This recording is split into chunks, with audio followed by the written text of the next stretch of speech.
So ayan mga kadrama-rama, alam ko pong inaabangan nyo po no, yung next na mangyayari dito sa Shining Inheritance, at alam naman po natin mga kadrama nang dahil nga po sa mga nangyari po talaga dito kay Ina, mula nga po talaga sa ginawa ni Joanna dito kay Nuno sa kapatid niya, ay talagang sasabihin ni Ina na dahil sa ginawa mo no, kay Nuno at pananakit sa akin, mas naging matapang na ako ngayon, Joanna. Wala na kayong magagawa dahil ako na ang CEO ng kumpanya ng De La Costa at tagapagmana ni Lola Aurea. Kung alam mo lang kung saan nanggaling, ano yung story ni Lola Aurea, bakit naging successful siya, at dahil yun sa aking Lola Rosario.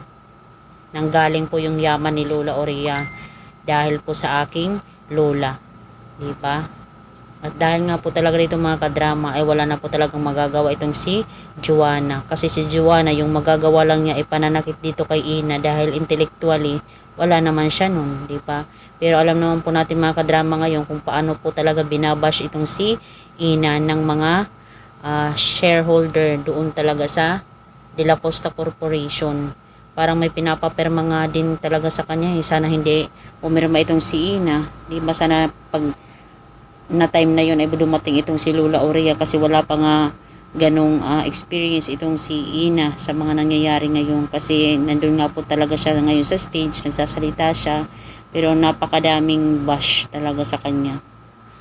Pero syempre itong si Ina, dahil naging matapang na nga po siya, kaharapin na nga po niya yung mga tao doon sa kumpanya, at ipapakita niya talaga sa kanyang sarili, sa kanila, na kaya niya.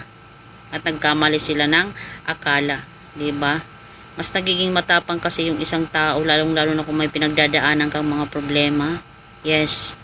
Lalong-lalo na talagang itong mga tao na to na wala talagang magawa kundi saktan ka, saktan yung pamilya mo. Kaya mga kadrama, abangan na lang po natin talaga. Ngayon, syempre, happy pa itong si Joanna dahil sa mga ginagawa niya, pero at the end, wala po talaga silang makukuhang mana dahil wala silang malasakit sa kumpanya at wala silang pagmamahal dito kay Lola Aurea. Yung gusto lang talaga nila ay magwaldas, diba? Yung ano lang ang gusto nila, mag-inom, kung ano-ano. Wala talagang maasahan si Lola Aurea sa kanila kung di nakita niya talaga dito sa karakter ni Ina, kasi naaalala ni Lola Aurea yung mga panahon na pinagdaanan niya mula dito sa lola ni Ina. So yan lang po mga kadrama, abangan na lang po natin yung next na mangyayari. Sobrang nakaka-amaze lang po at nakaka-excite. So yun lang po, bye, abangan.